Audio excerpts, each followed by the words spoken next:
Welcome to Board Gamers Anonymous, the podcast of board gamers and the insane fun we have at the table together. This is Chris. Hey, and this is Anthony. And this is episode 495, Top 100 Games of All Time. Number 60 to number 51. We'd like to thank all our Patreon backers for helping us bring you a brand new episode. All right, friends, join us at the table as we get into the lower digits, the more exquisite taste of tabletop gaming. Number 60 to number 51, Anthony. We are almost halfway there. What? In 60 to 90 minutes, we will be halfway there. Then we'll cheer. There'll be a whole thing about it. So. Oh, will there? Okay, I got to remember that, because in 60 to 90 minutes, I might forget. We can't afford special sound effects, so you do have to do the cheering.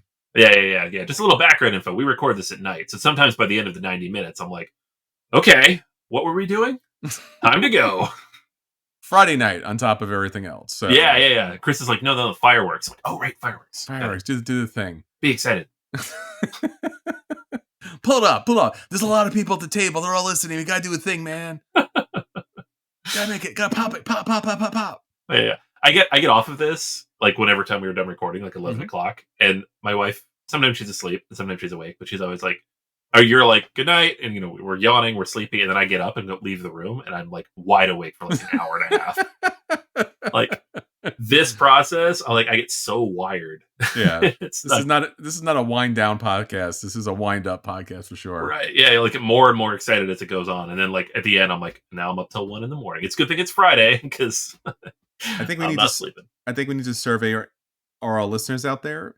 Like, is this a gym podcast for you? Is this a driving podcast for you? Is this like a walk fitness thing? Or is this like in the background while you're working? Like, do we need to bring it up, down, or what? Like, what's happening for you?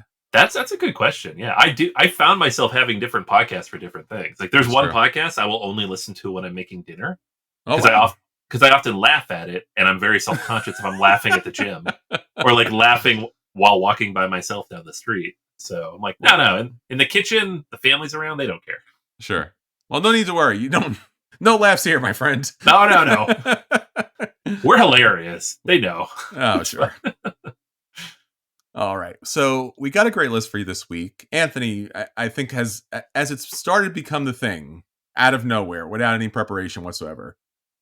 Vibes? You have a vibe this week? I got vibes. I got big, heavy game vibes. And like a little bit of sub vibe of like mashup. Okay. Yeah, like there's a solid theme throughout mine of like things that are kind of smushed together. But also just big, heavy, chunky, brainy things. So, and that's not the whole rest of my list. There are other games in there, but like this particular chunk, I'm like, there's a lot of thinking in here to be done. Yeah, mine certainly is really, and recent events has kind of proven this. These are very solid medium games that when I'm going to a game group and I'm like, what am I going to bring with me? Like, usually it's like, hey, it's the new hotness. I'll throw the new hotness in the bag. And then I'm like, and what else? I think all of these games here is one of these games are the travel game. Like, hey, we can play the new hotness, or this very solid game that came out a couple of years ago, but is still like a very solid game. So, and I've played a couple of these recently too. So, very excited to talk about them. Yeah, it's funny. Like, I've started looking at that. Like, what is the theme this week? Like, my theme next week is very clear. I'm excited about that one. I was looking ahead. I'm like, oh, these are all very thematic together. This is great.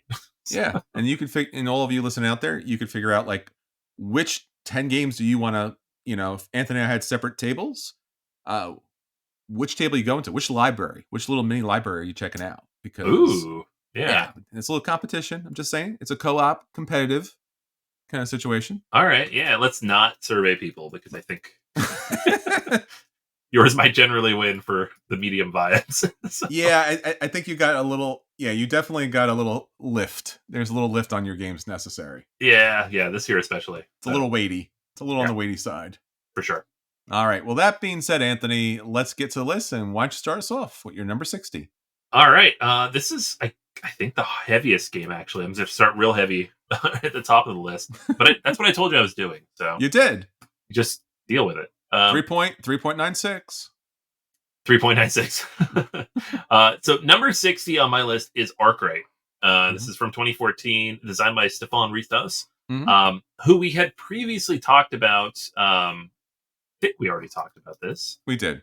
Yeah, we talked about this recently. So this is the designer of Gentis, famously. Yeah, I think that people have actually played more often. And then Arkwright is like the big, heavy, meaty game that Ristos has made. It is a 458 on Board Game Geek. It is in the upper like 50 in terms of complexity. That's pretty heavy, man. It is, and it is a very tight economic simulation. You're running a factory, you're hiring people to operate the factory, you're bringing in different goods that you'll produce in that factory, and the end result is all focused on one thing: having the most money. And the way you get that money is based on increasing the value of your shares and the number of those shares that you own. It has a lot of different ways to do that. Like, there's a lot of different ways to manage that money wise. Like, you're selling goods, obviously, but you can also ship those goods. You can trade those goods. But at the end of the day, you're just trying to increase the value of the shares and increase the number of shares that you have. There is so much interesting stuff going on in this game. You know, from how you build out your factories to automating out the workers, which feels bad every time I do it, even though it's just these little meeples and these little barrel type things. But you're like automating them away, and you're like, you start rooting for that, and you're like, oh man, capitalism sucks. These people are homeless now. You have your warehouses where you store goods. You have all these different things like where you can ship them out. And there's a short version of the game and a long version of the game, right? The game out of the box comes with like the Spinning Jenny version, which is like, they say short, it's still like 2 to 3 hours long. Or like the full version of the game, which box says 4 hours, I would argue 5 to 6. It is a beast of an economic engine, but it is a wonderful, wonderful Euro underneath all that. And like, it's not 18xx-ish at all, but it gives the same vibe in terms of like, you have to have a clear system and process in place, and there's a ton of interaction with other players. My favorite game of this is like, we started at like 9. It took an hour to teach everybody how to play. We played till 3 a.m, and at least 2 people at the table were like, if this does not end in the next 20 minutes, I'm flipping this table. And I'm like, I'm winning. And they're like, I know, I want to go home. I have maxed out my shares in this game once, and I should have retired from there, but I still like it. So I still want to play. So Arkwright it's up there, those games that I play maybe once every year or two. But whatever I do, I'm like, man, this thing is brilliant. So number 60.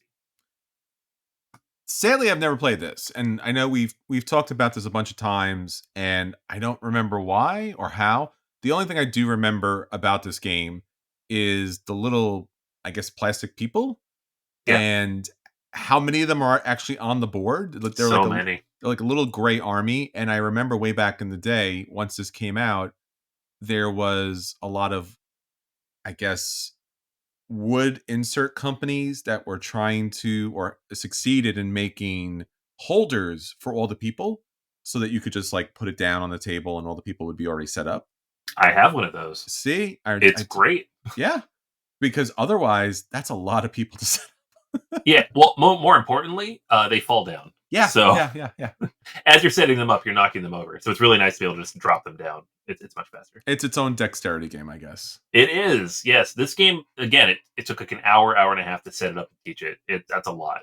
This goes into that category with like Twilight Imperium of like, make sure everybody watches the rules before they come over, and it'll save you all like 45 minutes. Okay. And I love it. It's great.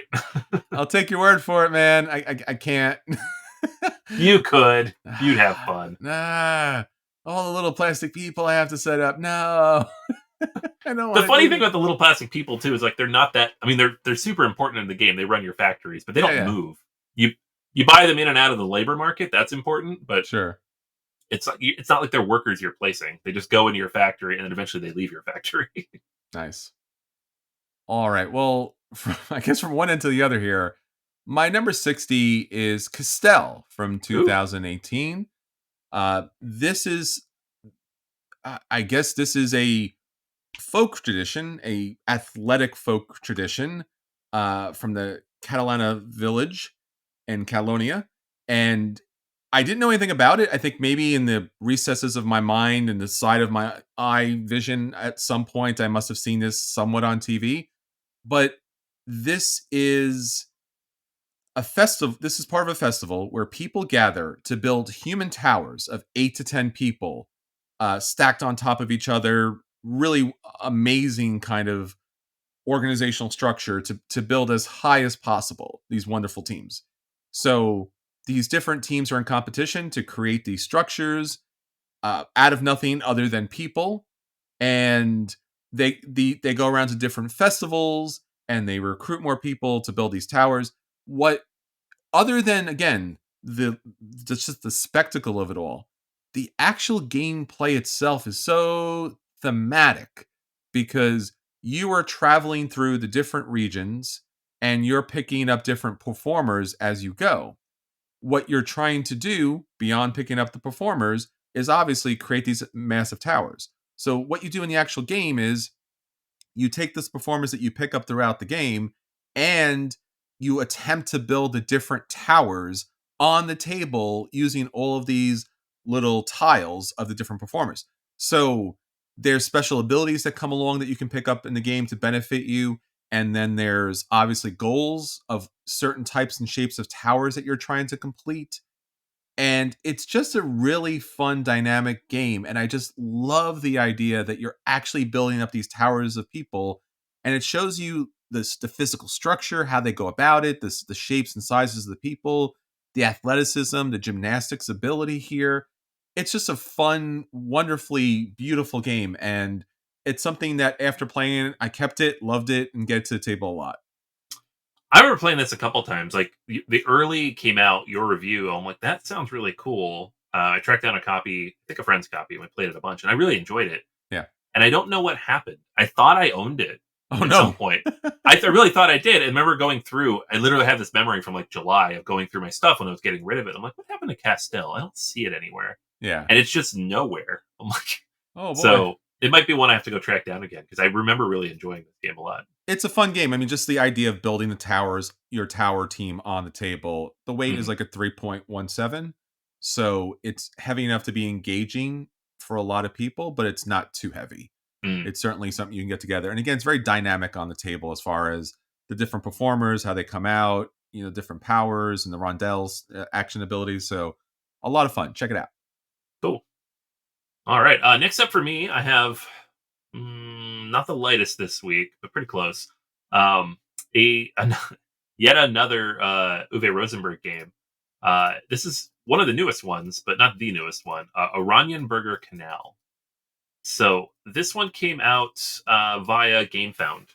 So it shipped at the very end of last year from a campaign that ran in early 2023 via Spielworks. So not a lot of copies out in the wild, but they are making an updated version of this just called Canal.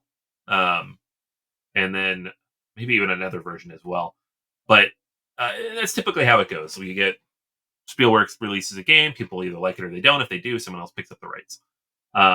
But the idea of the game is fairly simple. You are building out these canals and different types of terrain on this player mat in front of you. And then you're placing cards within those spaces. And the cards themselves are going to score multiple possible ways based on how you close them in with the canals.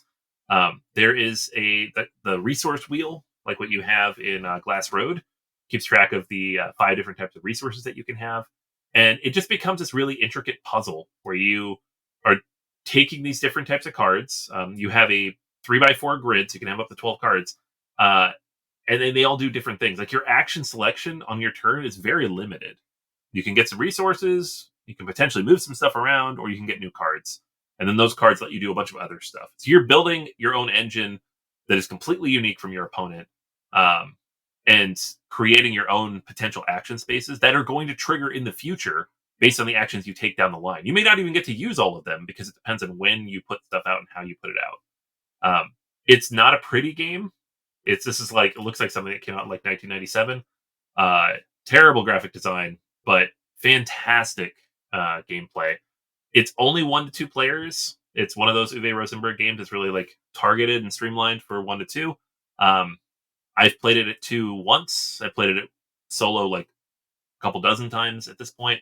So I'm mostly reviewing this as a solo game, but like a lot of his games, especially like the one-on-one games, it feels like solo either way. So you're really just kind of the interaction here is getting the cards from the tableau or from the market. So Oranienburger Canal, it's really it boils down a lot of the stuff. There's no worker placement here. There's no big sprawling stuff. There's no polyominoes. It's just getting the cards, that thing Uwe does so well, and building out your own tableau, and then kind of manipulating around that tableau with the resources that you have to activate stuff. So much fun. And yeah, it jumped way up on my list because of that. I really enjoyed it this year. Number 59, Oranienburger now. And it's out of print. It is out of print, but it's coming back. It's coming back. All right. It is. They're bringing a new version. I think it's just called Canal, coming out sometime this year. They say this year. And then hopefully they'll have it at Essen and all the other times. But they are working on it. Yeah, I know. Like if you want a copy of the one that was on GameFound, it's like $150. Yeah. So, and that's what happens with Spielworks games when they get popular, because they only print what they print, and they're like, "That's it, folks." And this did not have a lot of backers, but when it comes back, go get it. Of course, yeah. Again, Uwe Rosenberg, so it's a good investment. yeah, pretty much. Yeah, it's a really good game. Like, you know, some of his games feel like, this is like him doing a spin on this other thing, and it's fine, but I could get that other thing. This one feels unique, and that's cool. Mm-hmm. Very cool. All right. This is a big box game from 2015. Of course, any version kind of will do. Number 59, Carson City, the big box. The reason why I say the big box is for a couple of reasons. It includes the expansions that are relatively, again, depending on your vibe, essential to the game. And it's a beautiful production that I believe was on Kickstarter way back in the day. We had a friend, Chris, and Chris was like, "You need to back this." And I'm like, "I barely know you, and I never played this game." He's like, "You should back this because you'll regret it if you don't." And then I backed it because peer pressure. Kids, talk to an adult when someone tries to do that to you. And then I got to play it, obviously, and it was like, this is amazing. And of course, because way back in the day, and again, the big box is 2015, but the idea of worker placement was not new whatsoever. And you had a lot of these kind of dry, non-interactive Euros. They were a dime a dozen. They were all out there. They were good, but again, dry, non-interactive kind of Euros. Non-thematic in a lot of ways too. Carson City kind of broke that mold in a lot of reasons. Basically, you're playing over 4 rounds, and you're way back in 1858 in Carson City, Nevada, and you're getting your team of cowboys together. You're trying to buy plots of land out there in the new town, and then you're building up those parcels of land with ranches, mines, saloons, banks, a whole bunch of other stuff. To do that, again, the worker placement comes into play, but because it's kind of like the Wild Wild West, other players can try to take over those land parcels with the buildings. And that means that you got to get personally involved, and you might have a shootout.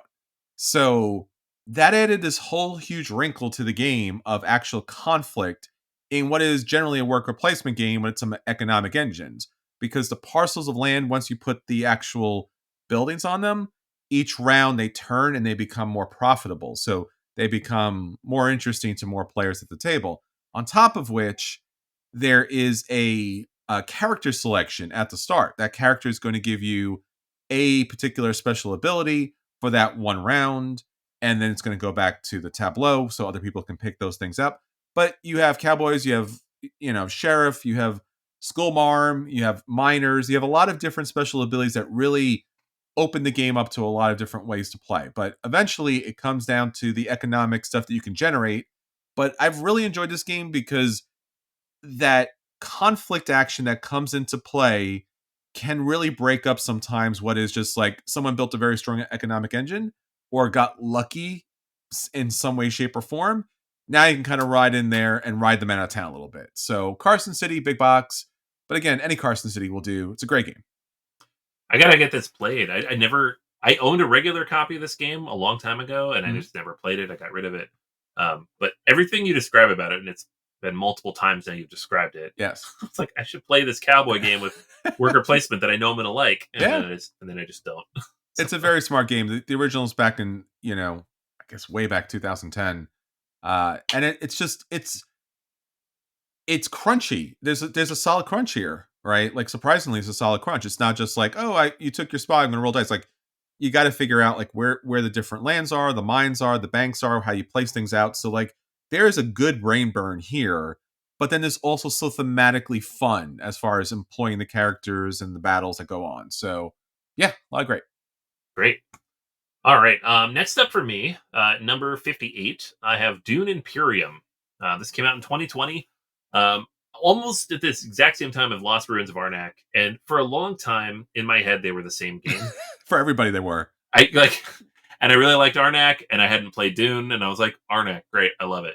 So I didn't play this for a couple of years, honestly. I think the first time I played it was like early 2022, and the first time I played it, I was like, this is actually very good, Yes. but I don't know if it's doing quite enough to capture my attention to like be different.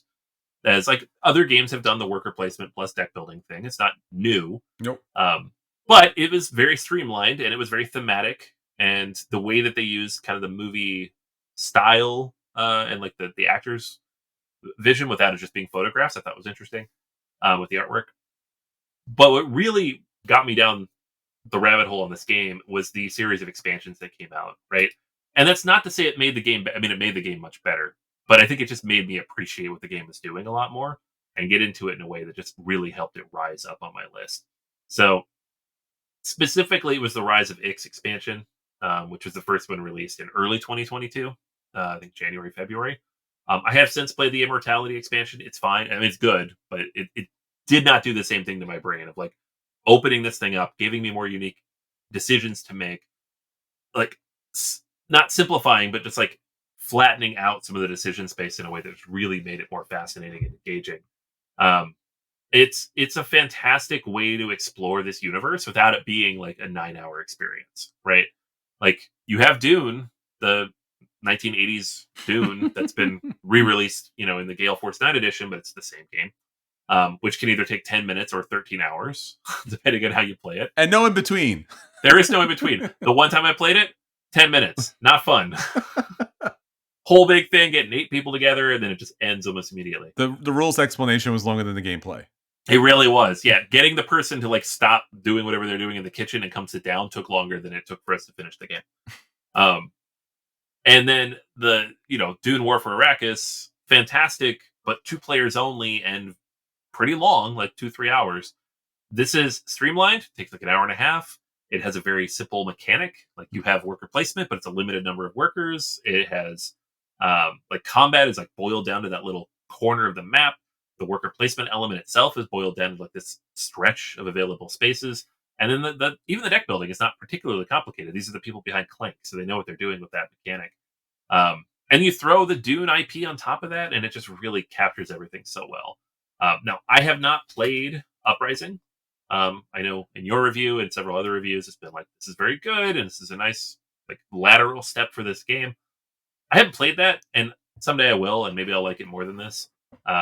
But this by itself, like Dune Imperium with Rise of Ix, just one of my favorite worker placement games, period. And because the theme on top of it, it just rises this, all the way up here, number 58 on my list. Absolutely. And again, I remember when they first announced this, this is Paul Dennen, and he's the Clank guy. Mm-hmm. And I was like, the Clank guy's making Dune. Come on, man. Yeah. I don't want a Clank guy doing Dune. Dune's like deep and like mystical and, all this kind of stuff. Oh, Clank, man. And he made a really good game. I just, it's so great that they were able to make a medium weight Dune game that's accessible. Yes. And it's like a perfect companion piece to that movie, which has somehow turned Dune into like a cultural force in a way that I never thought would be possible. Like, love me that 80s movie, but I never thought it would be mainstream. That's true. And here we are. No, and Mr. Beast loves this game, and he's played it in a tournament, and he won for some reason. Because I mean, it's like, oh, surprise, the genius is a genius. So, but it does play a lot of people. I've played this with a lot of people. People do make this their main game. The newer version of it is more or less the same, but just it's different enough that you could own both and not feel sad about it. And like you said, with the expansions, it certainly ups the game tremendously. Yeah. So yeah, 100% agree. Great game. All right, next up for me, we're gonna get smart here, Anthony. Number 58, Smartphone Inc. from 2018.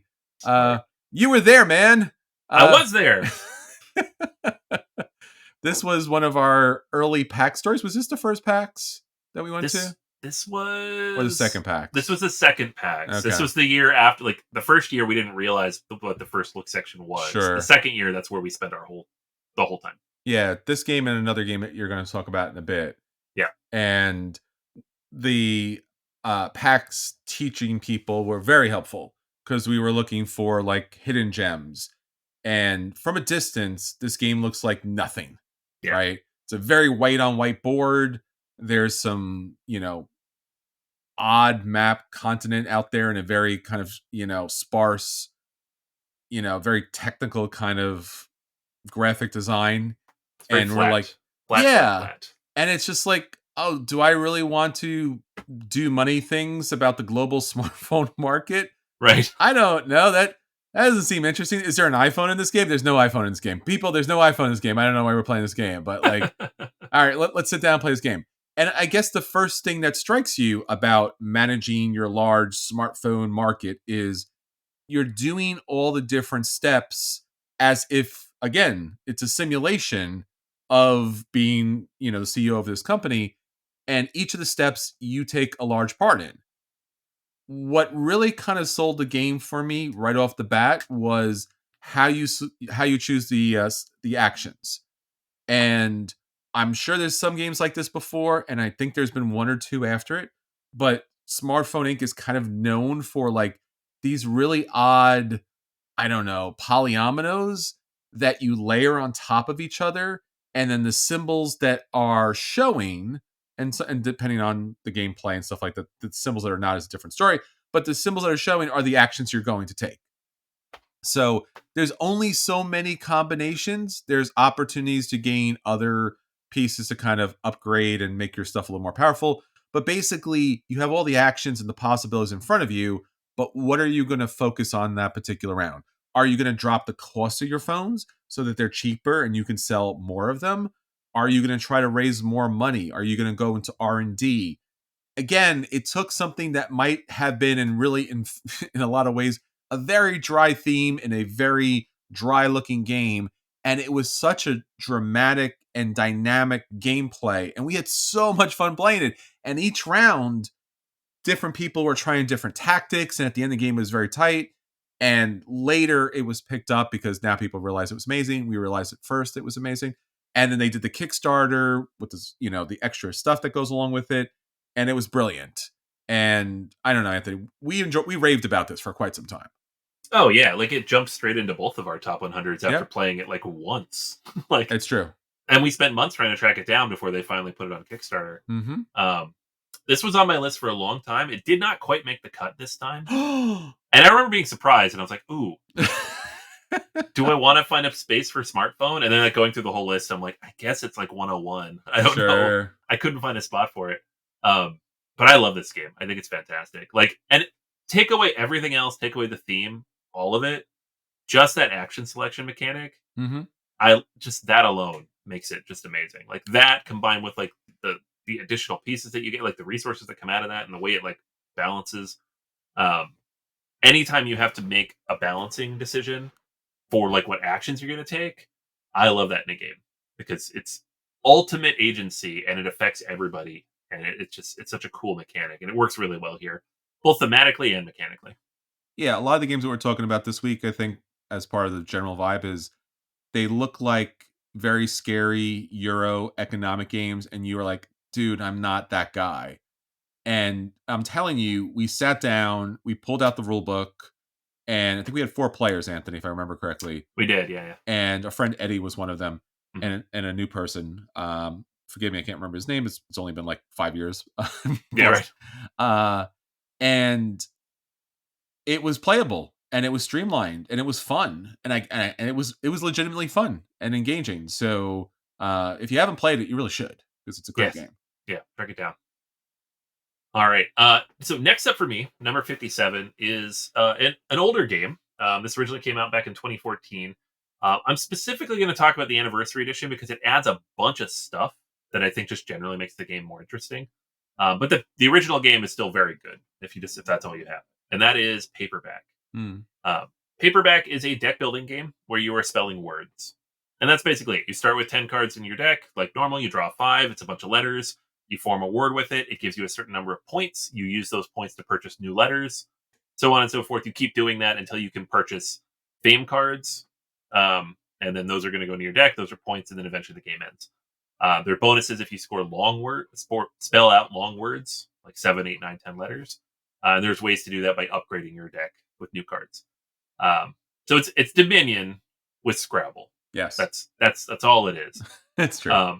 And that's great. That alone is amazing. I love that. But with the 10th anniversary edition, which just shipped out not too long ago from the Kickstarter, they added a bunch of new stuff, right?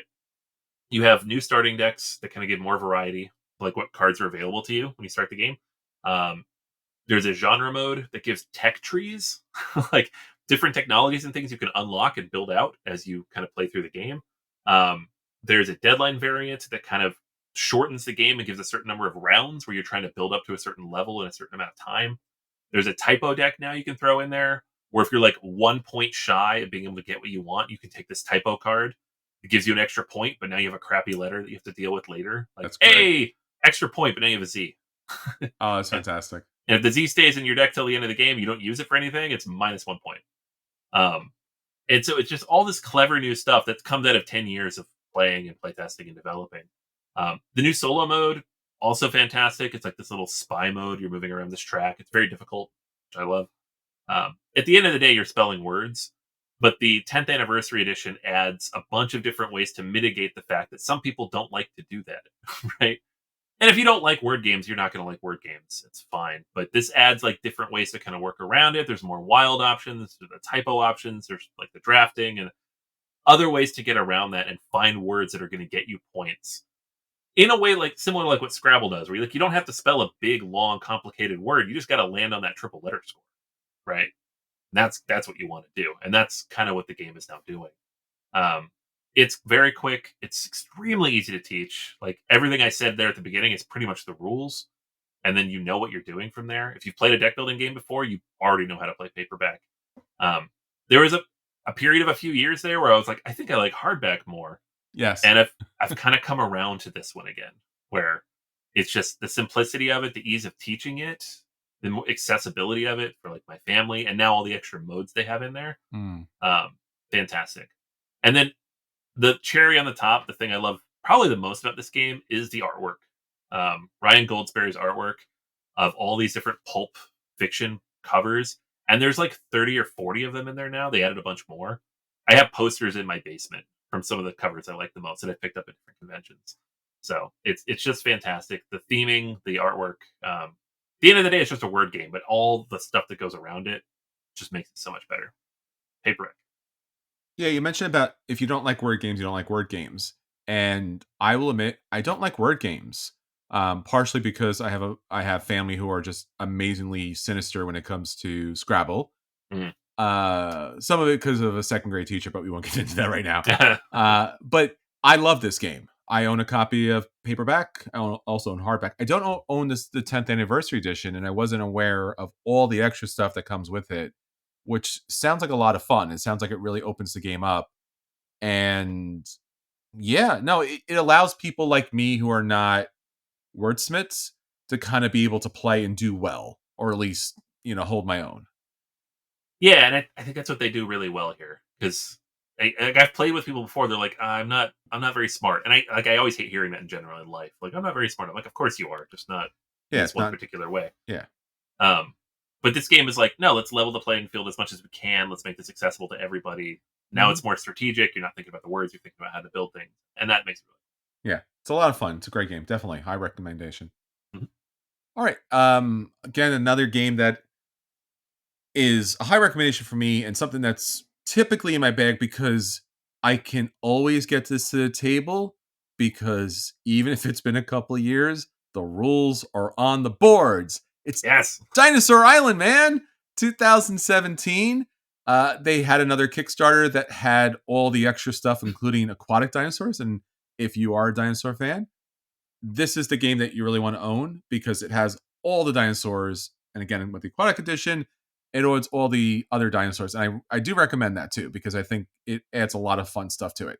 So Jurassic Park in a board game. There's been literal Jurassic Park board games, but this is, for me, what really feels like Jurassic Park because, as I mentioned earlier, the what you have to do in the game, the rules that are in play, the actions that you take each turn are followed pretty precisely by the boards.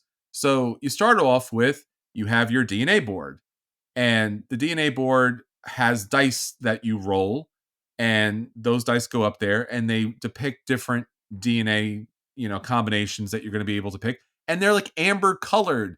So it's awesome. And you have your own player board which has the different DNA that you have. 3 are basic, 3 are more wild, and then you have spots for security. I'll get into that in a second. Spots for money because you do have to pay people, spots for people that you can hire, and then special abilities that you're going to need with your scientist. So you choose the dice, and that becomes the DNA that you're able to put, as far as availability is concerned. But on that first board, there's also the recipes for the different dinosaurs, and there's also options to gain some special abilities from that first board. So you're getting mainly recipes and DNA. You're done. Board 2. Now you go into more of, the scientists that come into play and the different actions you take throughout. And it's very, very, very straightforward. And it's one of those things I love about this game because each of the steps follow. You can play a short game, a medium game, a large game. It gives you all the cards to kind of follow and fit through that. That's also very nice to play throughout. And then now you're actually creating the dinosaurs. You're using the DNA. You have the pattern for the particular dinosaur. Now you get to put them into your particular park. Great. These dinosaurs then draw people in, or sometimes hooligans. Don't ask me why, but it also brings hooligans in who are trying to sneak in. So you're making profit from the park getting those people in. But of course, you have dinosaurs in the park. So again, dinosaurs going to cause dinosaur problems. So hopefully your security is up to par, because if it's not, dinosaurs are going to eat people. And that's also so awesome because it's Jurassic Park. Scientists, security, special abilities that come throughout the game. The special edition comes with a slap bracelet for the first player, which is awesome. And I played it one day and someone took it home and accidentally. So it's a lot of fun. The expansions add a lot of other stuff, which again is too long to go into. I don't think you need the expansion necessarily, but again, if you want aquatic dinosaurs, which of course you do, they're a lot of fun. Dinosaur Island, it's like being a kid. It's like playing Jurassic Park, legally distinct, so to speak. Yeah, this is such a good game. I love. We had 2 in a row there where like you could teach the game in like 5 minutes. I love that. It's all there. Figure it out. We're fine. Let's just go. Yeah, you put it on the board. Everything's on the board. The cards are pretty clear and straightforward. I love, love, love games that thematically make sense. You get the DNA, you get the patterns for the dinosaurs, you create the dinosaurs, they go into particular parks. Now you have to deal with the dinosaurs. So you do security and all the other stuff that goes along with it. Wash, rinse, repeat. Fantastic. Production is insane. And it has a really cool 80s vibe to it. And Anthony, you're a big Jurassic Park fan, right? This is a Jurassic Park game, right? You've played a lot. This is it, right? Oh yeah, this is a bunch of them have tried it, but this is the one that pulls it off the most. And yeah, a little bit of it's like tongue in cheek, like it's borderline satire. Yes, but I dig it. Like the '90s vibe is perfect, spot on. 100%. All right, next up for me, we have another very vibe based game, and this also goes back to that 2017 PAX where we kind of wandered around the first look section and found a million games that were amazing. A million games. So this is Obsession, which thankfully at this point everybody's heard of. At the time, nobody had heard of this game, and we stumbled across it. We learned it. We played it. It's designed by Dan Halligan, who is amazing, by the way. If you have not backed any of their Kickstarters, Dan has done an amazing job with Kayenta Games. And it is a game about the mid 19th century Victorian England and trying to build up the fortunes of your family, right? To be able to improve your estate, have the right people on staff, marry off your son or daughter, and find the most eligible person out there. So the game takes place over, a good couple dozen turns, and you are basically renovating your estate. You're getting these different building tiles. You're going to take them each round, either some kind of room or outdoor space. But you also need to get the people that need to operate these things to be able to put on the events. So you need to find the butlers, the housekeepers, the maids, the valets, the footmen, all the different people who are going to enable you to put on the events that are going to happen in these locations. What makes the game really interesting, though, is that each of these different workers kind of has their own mechanics that goes with them in terms of how you place them out. Right, it's not just worker placement. Each of the workers is unique in their own way and how you bring them in. And so it is just everything about the game. It's Downton Abbey the game, but also legally distinct. Yep, definitely legally distinct. But also like Euro, there's a lot of strategy here, and you can feel it. Like you're making interesting decisions the entire time you play this game. The everything about it, and like I thought I would dislike it, even after we played it, and I was like, "That's amazing." I still thought I would dislike it. Like I don't know, maybe that was a one-time thing. Maybe that was fun the one time. But every time I come back to it, I'm like, "Man, this is clever." There's so many interesting decisions to be made here. Everything develops organically. It all fits thematically and builds itself like kind of organically over the course of the game, and is always unique because what's available coming out is different. What other people take is going to be different. Like you have that drafting element, but then also like the unique nature of each of the tiles and the workers and how they all come together. Obsession is so cool. It's a very fun game. It does things that I have not seen other games do, even when they try to do it. So well worth checking out. And I will say more about this in a later episode. Ooh. All right. For me, we're going to take a look at, I would say, one of the modern day classics. It's a game that I've really enjoyed a lot, and it utilizes a mechanic that we don't typically see all the time. This is from 2014, Orleans. Craftsmen, scholars, monks, they're trying to help you do things because everything's a bit of a problem. It's the medieval age, so you need as much, faith and friendship to kind of deal with science and construction in medieval France. So what's kind of most notable about the game is the bag building. And the bag building here is these little discs of different types of workers and knights and merchants that come in there, which allows you to take different actions on the board if you were lucky enough to draw the particular craftspeople and politicians and everybody else out there as possible. I remember playing this game for the first time way back when. This is from Clement Franz, and he's done everything great, right? He's been a partner in so many great games like Agricola, Le Havre, or Labora, Caverna, just all the good things out there. And this was a really fun game because typically, again, back in this age, when you played worker placement games, when you put actions out there on the table, it was completely predictable. The bag building element, like deck building, which was huge at the time, was so much fun because it allowed you to pivot to different areas if you didn't pull the right combination, so you could play out to the board. But also, you did have certainly a plan of action, and you could build up technology that gave you additional spaces to put out your workers there.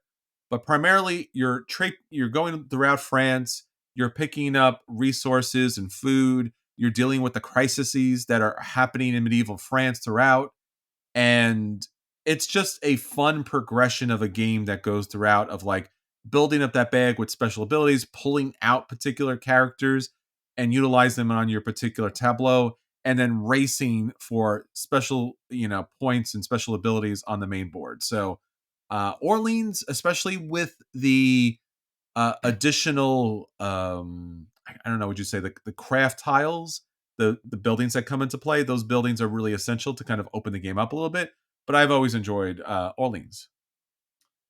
Always a good game. Yeah, it never quite clicked for me the same way it has for so many other people, but I enjoy it. I'll play it when it comes out for sure. Yeah, I haven't played the giant big box expansions. Unfortunately, the game company kind of folded. Yeah. So, pour one out for our friends at TC Minstrel. Yeah. Hopefully someone else brings it back out. Yep. I think Capstone might have it now. Oh, good. They're awesome. Yeah. All right. Next up for me is number 55. Oldest game on my list this week. And that is Roads and Boats. Oh. Roads and Boats. That's a throwback. This is a Splotter game. So it has things you'd expect from a splatter game. There are economic elements. There are things you can do to really make your opponents angry. The game is very long. It's kind of messy. The artwork is mediocre. You're being kind there. Yeah. No, this is a couple college kids scribbling on a piece of paper. Yeah.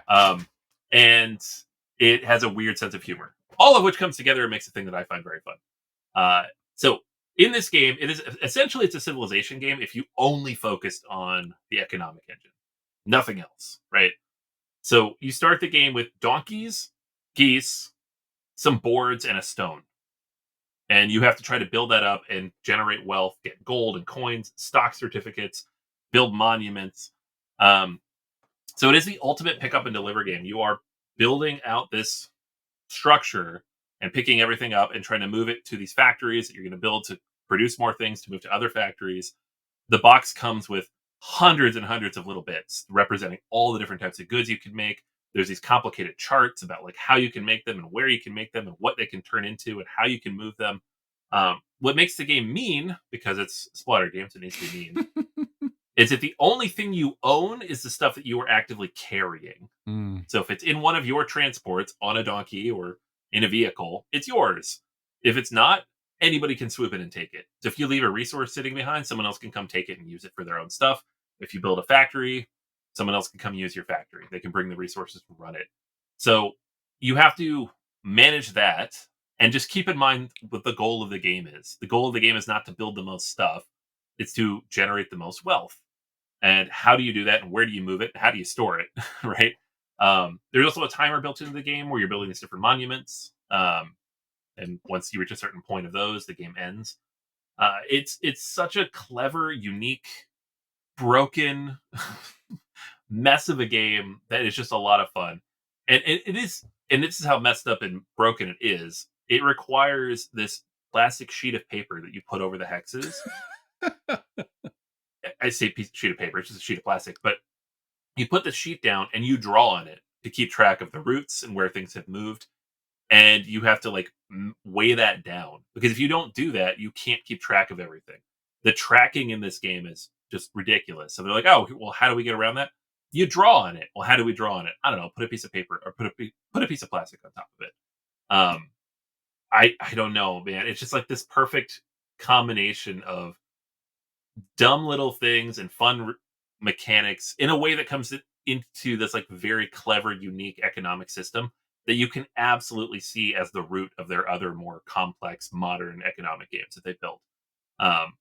It's just such a perfect representation of Splotter and what they were going to do over the next 25 years.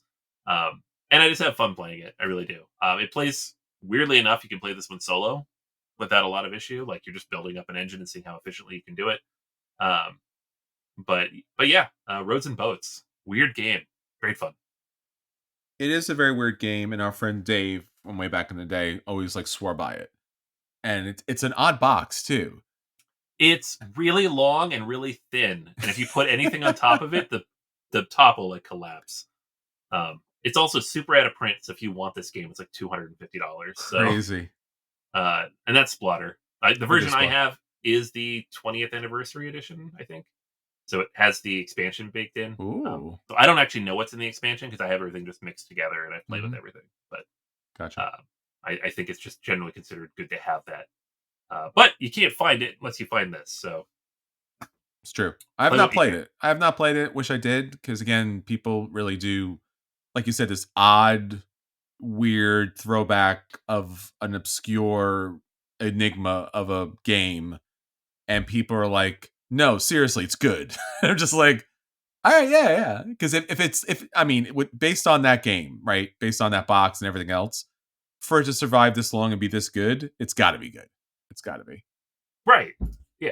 I don't know. I don't know how else to put it. I don't even know if you'd like it, but I didn't think I would like it either, but it works. It's good. All right. My number 55 is the complete opposite of Anthony's game. Yeah, it is. Because, like, Anthony likes to play games, and I like to play some games. From 2014, way back, a favorite of mine and Anthony's. It's not Roads and Boats. It's Arcadia Quest. It's the fun-filled campaign game of dungeon crawling and wacky hijinks with these really adorable little cute chibis.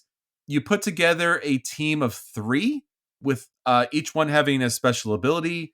Throughout the game, they gear up with special, gear, right? Swords and shields and all of that kind of fun stuff. And you're trying to complete objectives throughout the game. There's a bunch of objectives that are placed out on every particular game. Some of them are things that you can kind of chase towards, try to beat everyone else to get a certain thing or knock out enough baddies, because there's a lot of really cool, fun monsters that come out on the board. And there's also an opportunity to actually take out the other players. So that adds an extra level of PvP in the game. So you teleport in, you run around, you steal stuff, you attack other people throughout the game. You try to deal with all the bad stuff. And the campaign system is so brilliant. It escalates so nicely. And the dice rolling, the attacks that come in there, really smooth, really simple, beautiful artwork, beautiful graphic design, great production, a ton of expansions. I think if any game almost ruined us, it was probably this game financially, because once we played this, we wanted to own everything else that came after it. Arcadia to us from 2014, a really great fun time. Yeah, this game is great. It's a lot of fun. I honestly don't think I've played it since Inferno came out. Sure. But I still have it. I painted a bunch of them. Like, I think I kept keeping it on my list because I'm like, man, I love that thing. And then once I finally looked, I'm like, I actually haven't played it in a long time. It dropped off, but it is a lot of fun. Yeah, it's the campaign element of it that really makes it hard to get to the table, but you can play one shots for sure. Yeah, for sure. All right, number 54 for me. Guess who we got back on the list here? Uwe Rosenberg. I keep hearing this guy's name, and I'm starting to think he's got a thing. Yeah, at least for games I like. Except for the one that's the most popular. Well, there you go, man. You can't be everything to everybody. I'll get like 5 or 6 of his games on the list and not include Agricola. Just as a troll to you. Just as a troll. Well, yeah. I've already talked about Agricola, so it's fine. We got it covered as a team. Cool. Team done. That's right. This is basically the sequel to Agricola. Caverna came out in 2013. And I avoided it, actually. Like, it came out and everybody's like, it's like Agricola but bigger, and I was like, ew, gross. Yeah. I don't want that. Why would I want that game but longer and more stuff? But it addresses the stuff that I didn't enjoy as much about Agricola. Like, you have a lot more options where you can get a go.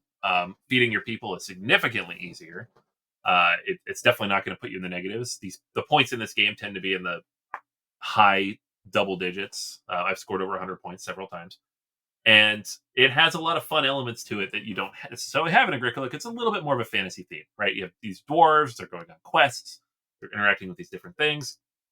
And that gives the opportunity to bring in expansions where you have other races that you can interact with or play as. You could these more specialty quests you can do. But at the end of the day, it's an Uwe Rosenberg worker placement game.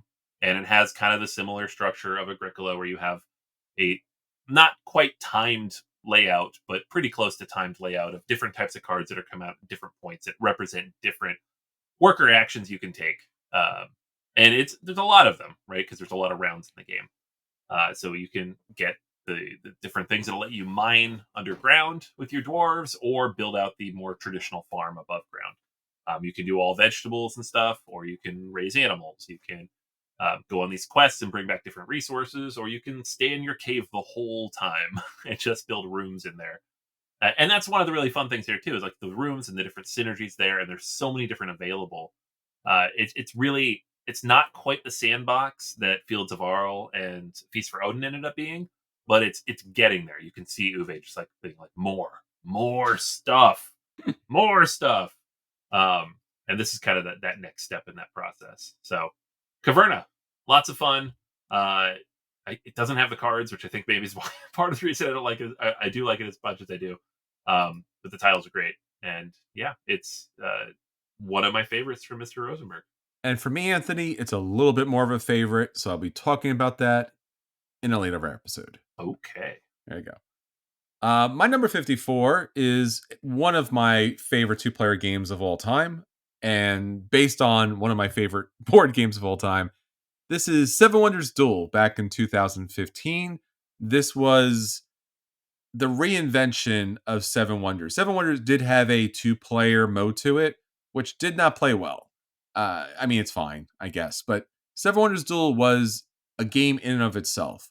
Basically, you are still building up your civilization, but you also have the opportunity at the very beginning to select wonders. These wonders will give you a single special ability if you're able to complete them using different resources. And it gives you kind of a one shot thing. So no longer are you one civilization.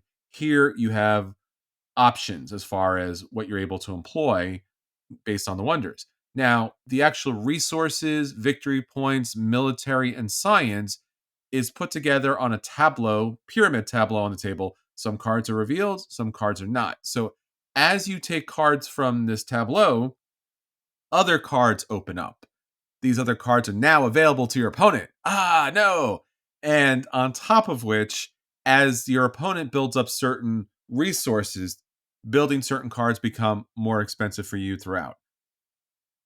As that is going on and as you're building up, sometimes it's the wonders using their special abilities, sometimes it's the civic cards. These are the blue cards that come into play. You're also dealing with two really fun elements with that Seven Wonders is known for. The military, right? You fight your neighbors. Well, instead of fighting your neighbors here, since it's a 2-player game, you are dealing with a push and pull kind of track, right? It's like tug of war. You're trying to get the military marker over to your opponent's side. As you move it down the road, they take losses in money. You gain victory points. If you're able to get it all the way to one end, you win the game. Stop. Period. Now, if you don't want to go that way, you can go science. Science gives you special ability tokens. Those tokens, as you kind of match them up and you play them to your own particular tableau, whoever gets a certain number of science tokens, they can win the game just from science. If you don't do military, if you don't do science, it all comes down to points, and it all comes down to be one of the best 2-player games of all time. Seven Wonders Duel. I agree, which is why it is higher on my list. And we'll talk about it in a future week. There we go. All right. Next up for me, number 53. This is a game I didn't know about, honestly, until it just popped up on my... I don't remember where it even popped up. I didn't know it was coming. I didn't know anything about it. And then it just ended up in my house, and I played it, and I was like, this is amazing. You have Kicknesia? Yeah, probably.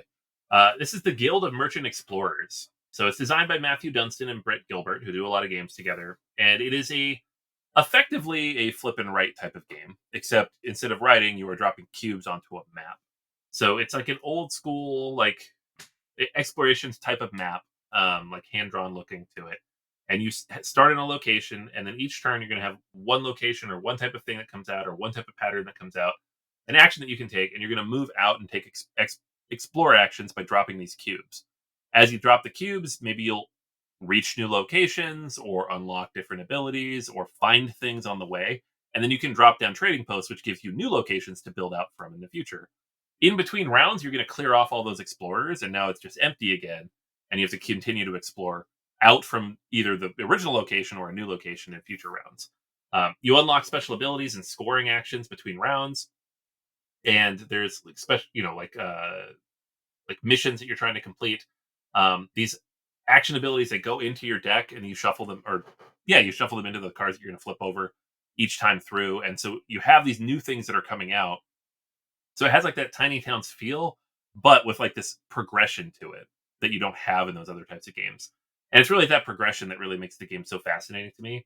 I wish there was more content, honestly, because there's a handful of different maps and a handful of different approaches you can take. There's not like... I haven't seen expansions yet. And it's an AEG game. The game's been out for a couple of years. I'm surprised we haven't seen new content yet.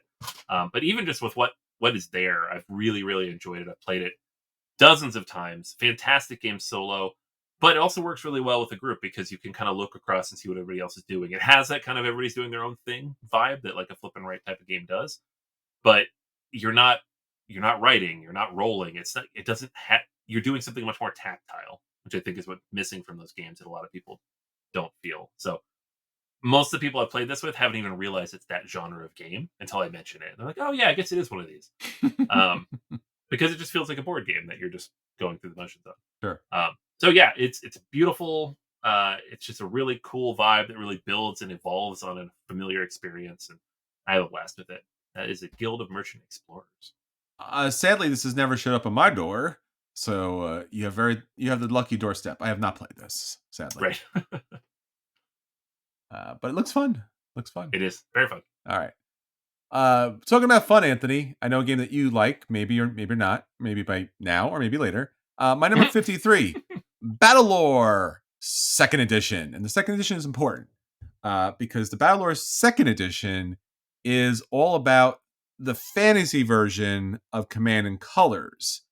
So we take, Richard Borg's amazing Command and Colors, the cards that come into play to actually control your movement, control your armies, your special abilities throughout the game. And now we have it in the Terranorth universe. For you kids out there, the Terranorth universe was a thing at one point from Fantasy Flight Games, and it's this legally distinct particular IP that they owned, which was all kind of, I don't know, fantasy Lord of the Rings-esque type of factions, and just a lot of fun. So it's a 2-player game, blue versus red. How about that? It's blue versus red. Yeah. You have the humans because, I don't know, they got to be humans in the game. And then you got the different monsters that come into play because, monsters and such. This game has a number of expansions that allows you to put different, allies and monsters into play. So you choose which side you want to play. Typically, you decide on how many points you're playing. So that allows you to field a particular army onto the board. And then the game itself, obviously, is you're trying to knock out the opponent, but you're also really focused on trying to achieve particular goals in the game that allow you to score action points, like Memoir 44, but with magic and creatures. And it's fun, it's dynamic, and each of the characters have special abilities. And it's one of my favorite games that has disappeared and no longer in print, which is tremendously sad. And you should somehow try to find a way to play it. And if not, come find me and we'll play it together because it's a lot of fun. And the app is not bad too, especially when it came out. Battlelore Second Edition. Yeah, wonderful game. Yeah, this was like I mentioned before, smartphone dropped to 101. This is like 102 on the list. Yeah. Last time we did the list, this was like number 99, 100, and it's purely because I haven't been able to get it played very much. Sure. I have everything for it. Don't rub that in, man. Don't rub that in. I will rub it in every time. Oh, so bad. I have to, man. There's no elves. Why is there no elves? That's right. I'm bringing back this argument. If you listen way back when, I'm bringing this back. Why there's still no elves? Yeah, it is dumb what we do have. We have humans, we have undead, and we have demons. Why? What the snot? Yeah, where are the elves? Where are the dwarves? There's other. Come on. Rune Wars did it. Come on. Yeah. same game, same universe. Right. Fantasy Flight gives up quick on things, but this was particularly quick. And it was very good. It was very good. It's a shame. Oh no, so good. So much good Terranauts stuff, and they give up on all of it so quickly. Yeah, it's that Star Wars license that was like, Star Wars. Yeah. Like I get that made some money, but you know what made a lot more money? Star Wars. You kids are nice with your little IP that you created there. We're just gonna bring the Force in here, and you're gonna do it, right? Like, yeah, I guess so. Star Wars. You want Star Wars? Star Wars, yeah. Yeah. So I don't know. It's great. I'm gonna hold on to it. Like when I was clearing out stuff over the summer, I was like, no, I'm keeping this forever. But I don't know if I'll ever play it. So it's just sitting there in the box. Gotcha. All right, number 52 for me. I mentioned my theme this week is mashups. This is another big mashup. City of the Big Shoulders. Oh. This was our game of the year back in 2019. It is a pretty much straight up mashup of 18XX and Arkwright. The designers even said as much. So you are playing an entrepreneur in Chicago after the Great Fire, and you are trying to build up a company. Right. And a lot of these companies represent real world companies, and the companies you're trying to hire workers for, and you're trying to operate them. But you're also trying to increase the value of the stock of that company because you do not actually own the company. You are just invested in it. So you have this element of 18XX where you are operating a company without necessarily owning it, meaning you're trying to extract value from it and then maybe drop it off somewhere along the way. But you also have to hire workers, manage those workers, automate those workers if you can, just to be as efficient as possible with how you build up that company. There's also worker placement elements to it. So you're not just running these things, you are taking these actions with your workers that will give you additional abilities, new workers, new resources. You need to take these different types of resources from the market, which is often limited what's available. So the competition that you're up against will determine what resources you can get to feed into your factory to produce the goods that you need to generate the money. There's a lot of moving parts here, but it streamlines a lot of what makes games like Arkwright so overwhelming, right? That's a game, like I said, it could take 5 to 6 hours. City of the Big Shoulders advertises itself as 2 to 3 hours, and that's actually fairly close to accurate. This is a 3-hour game, and that might seem like a lot, especially for a 4-weight game. But when you add it all up, it's about half the length of another game of kind of the similar ballpark. This game kind of disappeared for a while. They were supposed to reprint stuff. There was expansion content. It was also supposed to get reprinted. It kind of faded away. But you can play it online, Board Game Arena. It's on Tabletop Simulator, and I know they are finally getting ready to reprint it as well. If you want a big, heavy economic Euro game, but you don't want to go down the route of like the brutally challenging 18xx or even Arkwright, City of the Big Shoulders it's not an entry level, definitely not entry level, but it's like a level 2 or level 3 if those are like level 4 and level 5. So fantastic game, lots of interesting decisions to be made, and a great stepping stone to like the bigger, heavier, brain churning stuff. Yeah, it as you mentioned, this is kind of like half 18xx and half Arkwright. And after, like, again, I have not played either one of those and did not necessarily have an interest in playing either one of those.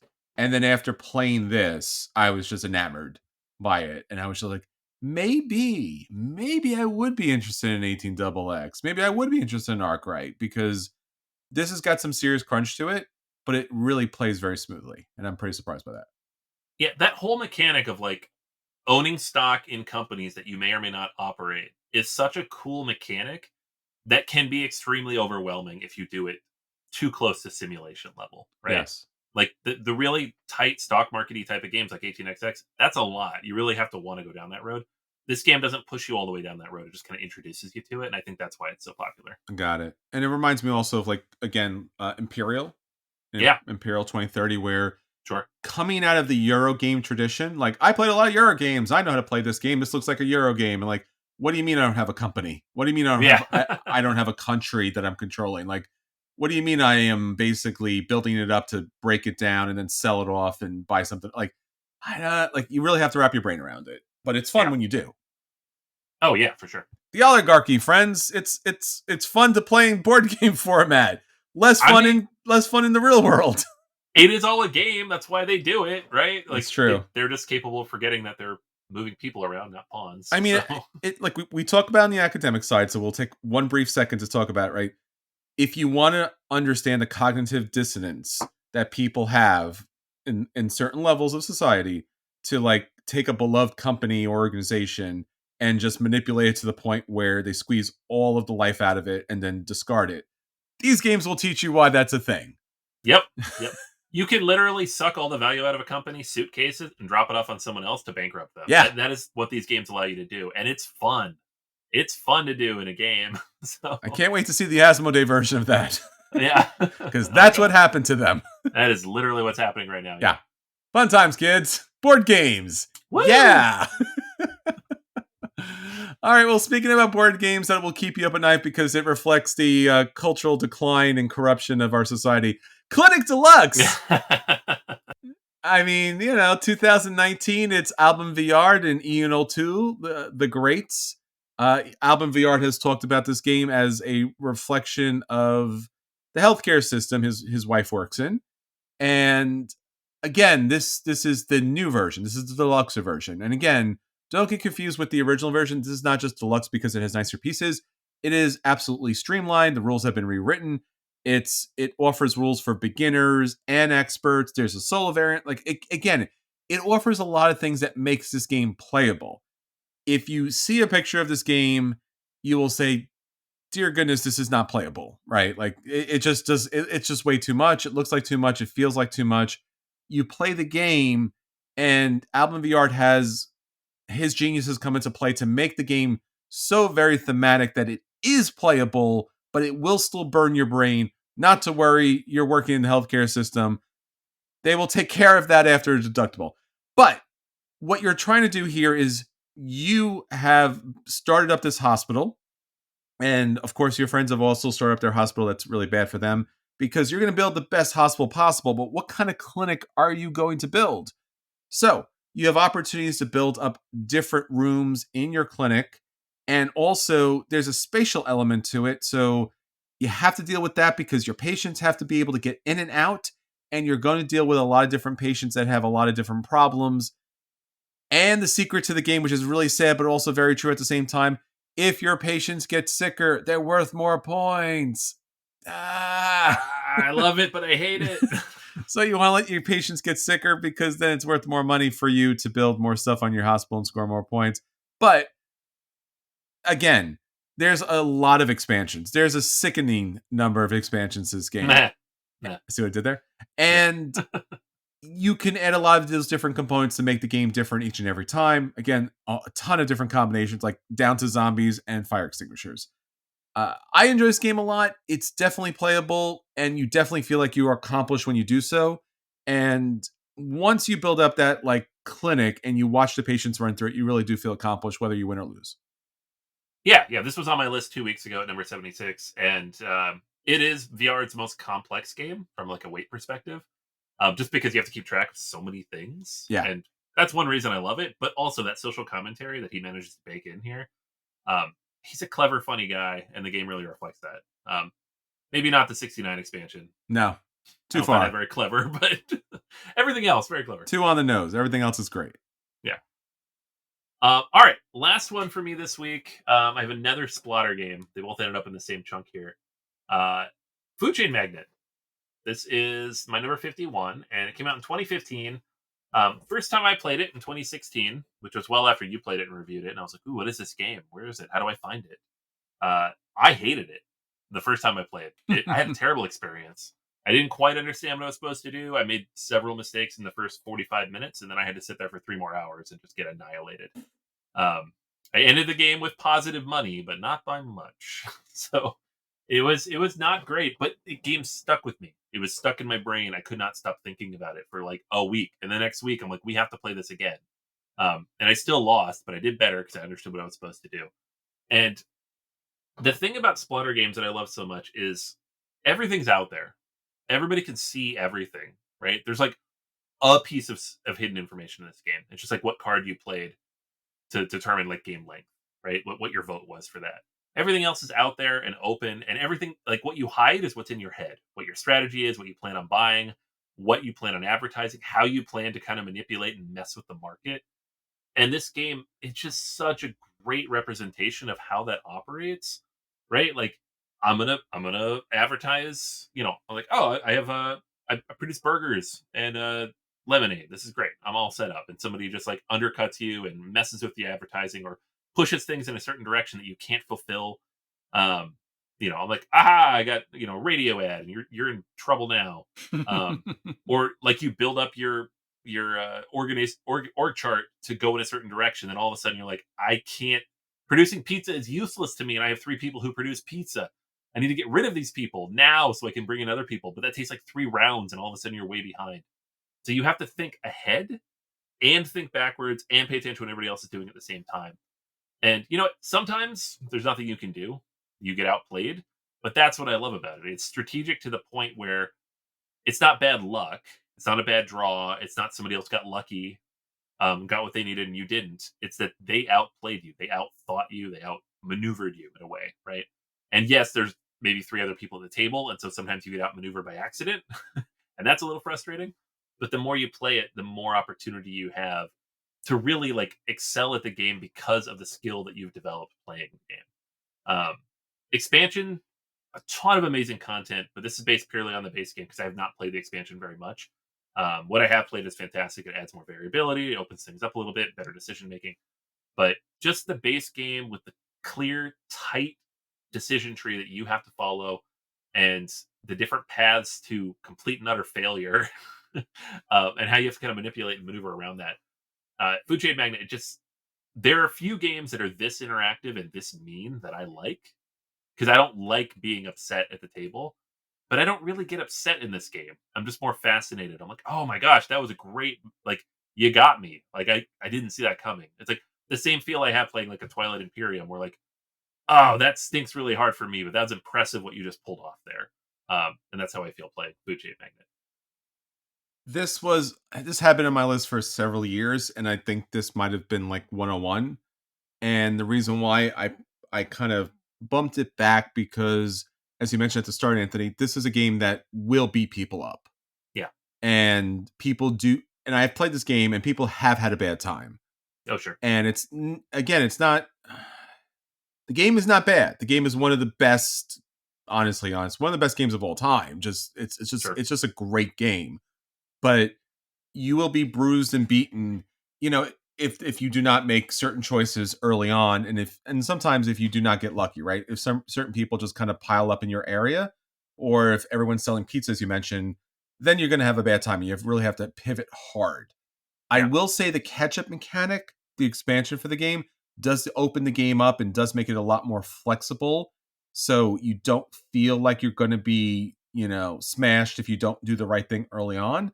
But it's one of the best games because it's hard. I don't know if a long term if the expansion does work to its benefit or its harm, but it does add a lot of extra cool stuff. So I love building that little org chart up of all the different the workers. That's so much fun. It is one of my favorite game mechanics, period. And the throwback to the 50s look is great. It's so weird, too, because this is the first Splotter game I played. I was like, oh, this is cool. It's a nice vibe. And then every other one after that, I'm like, what is this? What are they doing? What is this nonsense? Visually, what is this? And this got a super deluxe version by Lucky Duck Games, and it did not need it because it did really fit the theme, and it was really cool as it is. But again, if you picked up the super deluxe version, more power to you, man. Yeah, it's a lot. It's going to be a big, stupid box. It doesn't fit anywhere. That's how we roll.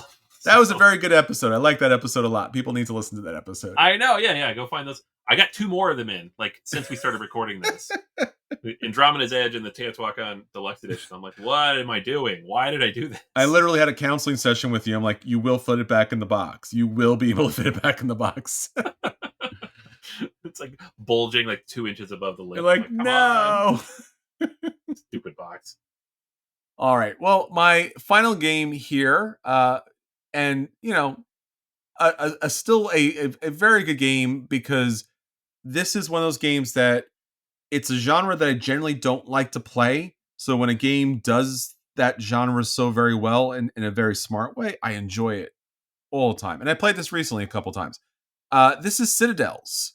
From way back in 2000. Obviously, they reprinted it back in 2016. It's a lot more prettier. Bruno Faturi. This is a social deduction game. At least one of the elements is social deduction, and you're not targeting players, although you kind of are. But really, what you have to target is roles. So, there's a lot of different roles that you can play in this. You can put out in the game that people can select, but primarily you have the assassin. The assassin's going to take out a particular character. So you're not targeting a person, targeting a character. There's the thief. The thief can steal from a particular character. Again, not the person, it's the character, so they have to guess. And then there's a lot of other really cool people that come into place. The warlord destroys buildings. The bishop protects the buildings. There's an architect. There's a merchant. There's a king. And what you're building is your citadel. You're building this wonderful set of buildings. You're trying to build 7 buildings. Whoever builds 7 buildings, the game comes to an end. Each building costs gold. Each of those buildings, the gold cost adds to your point value. Based upon the particular scoring, that comes into play, you want to build a diversity that comes into play. There's special purple buildings that give you special abilities throughout play.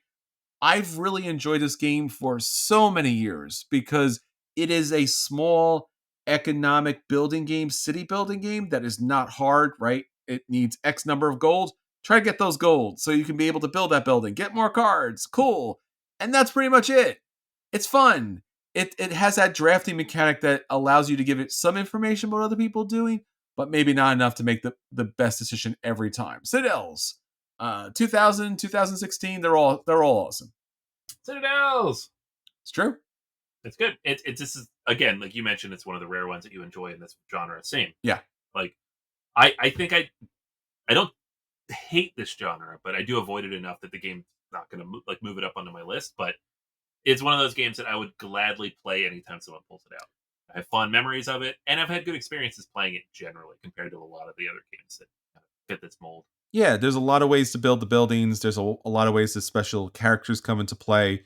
There's in the box, there's a diversity of characters. So you don't have to play with the assassin or the thief. You can play a more economic, kind of friendly game, so to speak. It's just a lot of fun. It's a great game. And you can play with a lot of people too.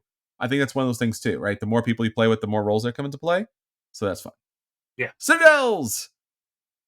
All right, everyone, there you go. Our top 60 to 51 amongst our top 100 games of all time. We are so grateful that you joined us here this week. Next week, number 50 to number 41. So until next time, this is Chris. And we'll save you all a seat at the table. Take care, everybody. Bye.